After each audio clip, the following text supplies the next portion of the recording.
নমস্কাৰ বন্ধু বান্ধৱী সকল কি খবৰ আশা কৰো সকলো ভালে কুশলে আছে আৰু সকলো সদায় ভালে কুশলে থাকক তাকেই প্ৰাৰ্থনা কৰো মোৰ কল্পনা দিকু ডেইলি ব্লগছৰ নতুন এটা ভিডিঅলৈ আপোনালোক সকলোকে স্বাগতম জনাইছো আৰু এতিয়া ভিডিঅটো আৰম্ভ কৰিছো একদম ৰাতিপুৱাই গা পা ধুই ধূপবন্তি লগাই পেলাই ৰাতি কালি ভিডিঅ' নকৰিলো আৰু এতিয়া ৰাতিপুৱাই আহিছো আৰু এতিয়া আপলোড কৰিম বাৰু ভিডিঅ' বুলি নহয় আহিছো আৰু কতো যোৱা নাই বৰ্তমানলৈকে আৰু এখিনিতে আপোনালোকক কওঁ কালি যোনটো ভিডিঅ' দিছো সেই ভিডিঅ'টো বহুতখিনি বুকুত সাহ বান্ধি দিছো আপোনালোকক কৈছোৱে আৰু এতিয়া প্ৰথম কথাটো হৈছে কালি ভিডিঅ'টো দিয়াৰ পিছত গোটেই দিনটো তেনেকৈ থাকুঁতে গ'ল মনটো বহুত বেয়া ভিডিঅ'টো দিয়াৰ পাছৰ পৰা মনটো বহুতেই বেয়া আপোনালোকক বুজাব নোৱাৰো আৰু সেই মনটো বেয়া হৈ থকা অৱস্থাতে এটা ফোন আহিলে আৰু ফোনটোত মানে ফোনটো পোৱাৰ পাছৰ পৰাটো আৰু একদম মনটো আৰু বুকুখন মানে ধপধপাই আছে তাৰ পিছতে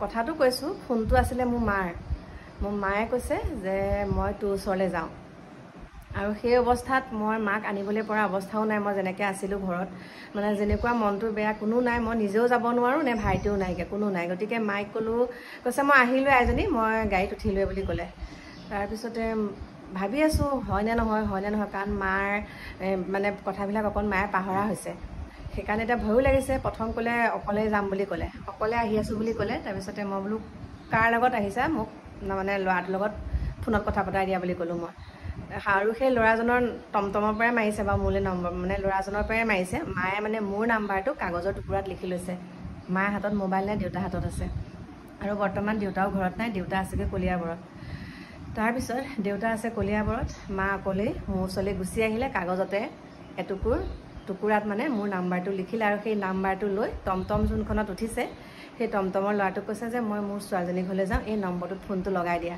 তাৰপিছতে সেই ল'ৰাজনে লগালে তাতে মই ক'লোঁ আৰু যে একদম তুমি আমাৰ ঘৰলৈকে লৈ আহা মই এড্ৰেছটো দি দিলোঁ একদম আমাৰ ঘৰত 4:30 বজাত মা পাইছেহি বহুত বছৰৰ পাছত মা তেনেকৈ অকলে আহিছে বহুত বছৰৰ পাছত আগতেতো আহিয়ে থাকে মই ভাবিছিলোঁ পাহৰিব নেকি কিন্তু মানে আমাৰ গেটৰ মুখতে টমটমখন ৰখাইছেহি হয় কিন্তু টমটমৰ ল'ৰাটো কৈছে যে এইটো মোৰ ছোৱালীজনীৰ ঘৰ নহয় আৰু এইখিনি নহয় জেগাখিনিয়ে নহয় তাৰপিছত ল'ৰাজনে মোক ফোন মাৰি পেলাই সুধিছে বাইদেউ বোলো অঁ হয় দিয়া মই ওলাই আহিছোঁ কাৰণ মই কেমেৰাত দেখিছোঁৱেই টমটমখন ৰখোৱা তাৰপিছত মই বাহিৰলৈ ওলাই আহিছোঁ আৰু মাইক ধৰি আনিলোঁ খোজকাঢ়িব পাৰে হ'লেও দুৰ্বল হৈ আছে আৰু এতিয়া মায়ে ৰাতিটো মাৰ লগত সুন্দৰকৈ থাকিলোঁ আৰু কি ক'ম এতিয়া মাক লৈ যাম এফালে আৰু আপোনালোকক সকলোখিনি আপোনালোকক জনাম আৰু এতিয়া মালে আপেল আৰু আঙুৰ মানে ঠিক কৰিছোঁ গা ধুবলৈ দিছোঁ মাক কৈছে এজনী গা ধুওঁ গাটো ধুইছে আৰু মোৰ গা আঁচুৰিবলৈ দিছোঁ সেইখিনি নিজেই কৰিবলৈ এটা কাৰণেই দিওঁ কাৰণ অকলশৰে থাকে যেতিয়া সেইখিনি কাম নিজেই কৰিব লাগিব আৰু এইটো বয়সত মানে এতিয়া সকলোখিনি তেওঁৰ মা ওচৰৰ পৰা আঁতৰি যোৱা নিচিনাই হৈছে কোনো নাথাকে এতিয়া গতিকে কাৰণ এইখিনি সময়ত মাৰ কামখিনি মায়ে নিজে অকলেই কৰিব লাগিব সেইকাৰণে মাক এইখিনি কাম মই নিজেই কৰিবলৈ দিছোঁ ইয়াতো আৰু এতিয়া মায়ে গা পা ধুই এতিয়া আহিব আপোনালোকক অকণমান দেখাম বাৰু একদম খিনাই শুকাই অৱস্থা নাই কিন্তু ভাল হৈছে দেই নিজৰ কামখিনি অন্ততঃ নিজেই কৰিব পাৰিছে কিন্তু অকণমান কথাবিলাক পাহৰা হৈছে আৰু এতিয়া দেউতাৰ ওচৰলৈ যাওঁ উৎপাত লগাই আছে সেইকাৰণে এতিয়া মই দেউতাৰ ওচৰলৈ লৈ যাম দেউতাই ফোন মাৰিয়ে আছে দেউতাৰ ওচৰলৈ লৈ যাম আৰু আজি মানে মোৰ মণিকাঞ্চন সংযোগ হ'ব এতিয়া আপোনালোকক কৈছোঁ আজি মোৰ মণিকাঞ্চন সংযোগ হ'ব আৰু আপোনালোকক মই প্ৰত্যেকটো ভিডিঅ'তে কওঁ যে মোৰ অন্তৰত কথা নাথাকে যিসমূহ কথা কওঁ আপোনালোকক খোলাখুলিকৈ কওঁ আৰু অত বছৰে আমাৰ নিজৰ এগৰাকী জেঠাই আছিলে বুলি দেউতাই কৈ থাকে আৰু আমি তেতিয়া জন্ম নোহোৱা আগতেই ঢুকালে বাৰু জেঠাইগৰাকী সেই জেঠাই আচলতে আমাৰ নিজৰ ঘৰ হ'ল কলিয়াবৰত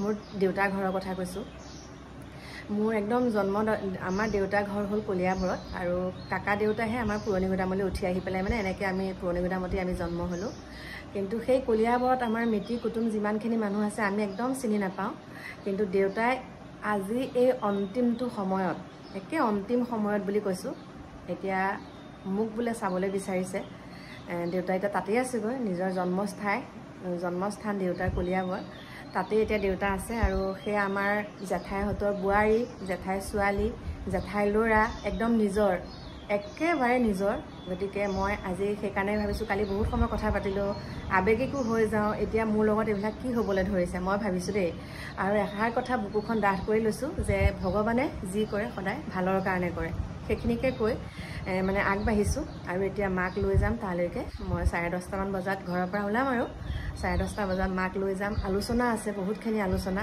সেইখিনি আপোনালোকক জনাম বাৰু লাহে ধীৰে দেই। গতিকে এতিয়া মা আহি লওক, তাৰপিছত আপোনালোকক অকণমান হ'লেও মাৰ মুখেৰে আপোনালোকে শুনিব। হয়তো নহ'ব পাৰে মোৰ আই সবাতকৈ শুৱনি, তথাপি আপোন মোৰ আই গছলতা ফুলে ভৰা এইখন ধুনীয়া ধৰণী তেওঁৱে মোক দিলেহি চিনাই। গতিকে মাকেই এতিয়া আপোনালোকক সুন্দৰকৈ মাক দেখাম। কি বা কয় মায়ে, আপোনালোকে আহক এতিয়া মাৰ মুখেৰে শুনিব।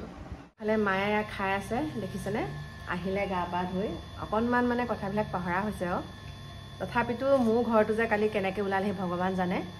আৰু এতিয়া লৈ যাম মাইক, লৈ যামো খাই আছে দেখিছেনে, গা পা ধুৱাই মেক্সি এটা পিন্ধাই দিছোঁ। মায়ে মেক্সি লৈ আহিছে, নাইটি লৈ আহিছে, তাৰমানে আগতে নিপিন্ধে, এতিয়া বেমাৰ যেতিয়া হ'ল তেতিয়াৰ পৰা মানে আমি নাইটিকে পিন্ধাই ৰাখোঁ, কাৰণ জুতুৰ পুতুৰ লাগে যে চাদৰ মেখেলাযোৰ চম্ভালিব নোৱাৰে, সেইকাৰণে এতিয়া এনেকৈয়ে থৈছোঁ। সকলোৰে একেই দিন দেই, সকলোৰে দিন একেই। ভগৱানে সকলোকে চাই আছে, কোনে কেনেকৈ আছে কি কৰিছে সকলোখিনি ভগৱানে দৃষ্টি দি আছে। কিন্তু আৰু এষাৰ কথা কওঁ, পৃথিৱীত ভগৱান নথকা নহয়, আৰু ভগৱান আছে কাৰণে ইমান সুন্দৰকৈ পৃথিৱীখন চলি আছে। বহুত বিশ্বাস কৰোঁ ভগৱানক, আৰু আজি ভগৱানৰ কাৰণে মা আজি চাওক, আপোনালোকৰ আশীৰ্বাদৰ কাৰণেও বাৰু মা সোনকালে সুস্থ হ'ল। আৰু এতিয়া আপোনালোকক কৈছিলোঁ যে মা দেউতাৰ কথা আগতে আপোনালোকক সুন্দৰকৈ মই ভিডিঅ' বনাই থৈছোঁ, আৰু এতিয়া চাওক মা নিজে আহি গ'ল মোৰ ওচৰলৈ, নিজে আহিলে। আৰু এতিয়া সেইকাৰণে মাক দেউতাৰ ওচৰত ধুনীয়াকৈ লৈ যাওঁ, কি আলোচনা কৰা হয় সেইখিনিও জনাম। ঘৰত থাকিব এতিয়া হয়তো মা দেউতাহঁতক হয়তো এতিয়া আপোনালোকক সুন্দৰকৈ ক'ম বাৰু, তথাপিতো মা দেউতাৰ ওচৰলৈ যাবি, আমি তয়ময়কৈ মাতোঁ কিন্তু দেই, একদম নিভাজ আৰু একদম তয়ময়কৈ মাতোঁ। দেউতাৰ ওচৰলৈ যাবি নে নাযায়? যাব দেউতাৰ ওচৰলৈ যাব। এতিয়া মায়ে মানে গেছৰ বুক, ATM কাৰ্ড কিবা কিবি এইবিলাক মানে চব মোক দিছে। সেই বোলো মোক নালাগে এইবিলাক, পইচা কৈছে ATMৰ পৰা পইচা উলিয়াব লাগিব, বোলো নালাগে মোক পইচা চইচা উলিয়াই দিব, আৰু গেছৰ কাৰ্ডখনো গেছ ভৰাব লাগিব, এইবিলাক মানে চব হিচাপ। আৰু মই চোন নিজৰ দেহাটো কেনেকৈ ভাল কৰি ৰাখিব পাৰোঁ সেইটো বাহিৰে বেলেগ চিন্তা, ঘৰ দুৱাৰ চিন্তা কথা কৰিবলৈ হাত দিছোঁ। ঘৰৰ চিন্তাই বোলে খাই দিছে। গতিকে তাত চিন্তা কৰিবলগীয়া একো নাই, হয় এতিয়া বোৱাৰী নাই, কোনো নাই ঘৰত, চিন্তা কৰিবলগীয়া একো নাই। মই দেউতাকো সেইটো কথাই কৈছোঁ, দেউতাকো কৈছোঁ মাইকো কৈছোঁ যে ঘৰৰ কথা চিন্তা কৰিব নালাগে। এই বয়সত কেনেকৈ ভগৱানৰ নাম লৈ বাকী থকা দিনকেইটা পাৰ কৰিব লাগে সেইটোৱেই চিন্তা কৰিবলৈ দিছোঁ। বাকী এইবিলাক ঘৰ দুৱাৰ, ল'ৰা ছোৱালী মানে নাতি নাতিনী এইবিলাকক লৈ চিন্তা কৰিবলৈ একদম দিয়া নাই। যদি এইবিলাক চিন্তা কৰি থাকে আৰু বেছি বেয়াহে হ'ব, সেইকাৰণে চিন্তা কৰিব দিয়া নাই। এই বৃদ্ধ বয়সত মা আৰু দেউতাক মই বেলেগ বেলেগকৈ থকাটো নিবিচাৰোঁ, সেইকাৰণে সুন্দৰকৈ এতিয়া মই মাক ধুনীয়াকৈ দেউতাৰ ওচৰলৈ লৈ যাম আৰু আপোনালোকক তাত লগ পাম। বৰ্তমান দেউতা আমাৰ জেঠাইহঁতৰ ঘৰত আছে কলিয়াবৰত, তালৈকে লৈ যাম। আপোনালোকক এটা কথা আকৌ এবাৰ কওঁ আৰু শেষত, বুলিবা মায়েনো কি কথা কৈ থাকে, গতিকে হাঁহি মুখেৰে কৈছোঁ, এখন ঘৰ কিন্তু মদৰ কাৰণে ধ্বংস হয়। একোখন ঘৰ যে ধ্বংস হয় মদৰ কাৰণে ধ্বংস হয়। আৰু বিশেষকৈ এতিয়া মই আপোনালোকক কৈছোঁ আৰু এটা কথা, কালি যিটো অমানৱীয় ঘটনা দেখিলোঁ, নিজৰ পিতৃক কেনেকৈ নিজৰ পুত্ৰই প্ৰহাৰ কৰিছে, আৰু সেই প্ৰহাৰ কৰা ঘটনাবিলাক দেখাৰ পিছত এনেকুৱা সন্তানক, মানে এনেকুৱা পিতৃ মাতৃক যোন সন্তানে হাত তোলে, এনেকুৱা সন্তানক ডাইৰেক্ট মানে প্ৰশাসনে এনেকুৱা এখন আইন তুলি দিব লাগে যে যাৱজ্জীৱন কাৰাদণ্ড হ'ব লাগে মই ভাবাত। আৰু মই কৈছোঁ কেনেকুৱা মানে অমানৱীয়, মানে ইমানেই অত্যাচাৰ, নিজৰ পুত্ৰই কেনেকুৱা প্ৰহাৰ কৰি হাত ভৰি ভাঙি তেজ উলিয়াই দিছে, একদম কেনেকুৱা কৰিছে। আৰু গতিকে সেইখিনি যাতে আকৌ পুনৰাবৃত্তি নহওক, সেইখিনিকে আহ্বান। আৰু সকলো ভালে কুশলে থাকক।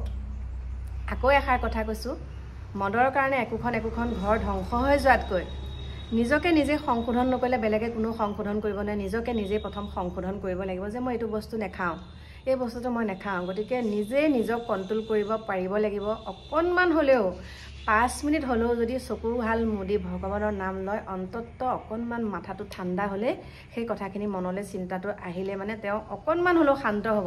যদি অনবৰতে মদ ভাং খাই হুলস্থুল কিবা কিবি কৰি থাকে, কেতিয়াও শান্তি পৰিৱেশ নহয়, কেতিয়াও তেওঁৰ জীৱনত শান্তি নাহে। গতিকে সেইখিনিকে আপোনালোকৰ ওচৰত থুৰে থাৰে কথাষাৰ কৈ থলোঁ, আৰু সেইখিনিকে কৈছোঁ। আৰু লগ পাম আপোনালোকক, আকৌ লগ পাই আছোঁ আপোনালোকক অলপ সময়ৰ পাছতে। গতিকে এইখিনিকে আপোনালোকক কৈ পেলাই এতিয়া মই বিদায় লৈছোঁ। আহি আছোঁ আকৌ আপোনালোকৰ মাজলৈ অলপ সময়ৰ পাছতে। Bye bye.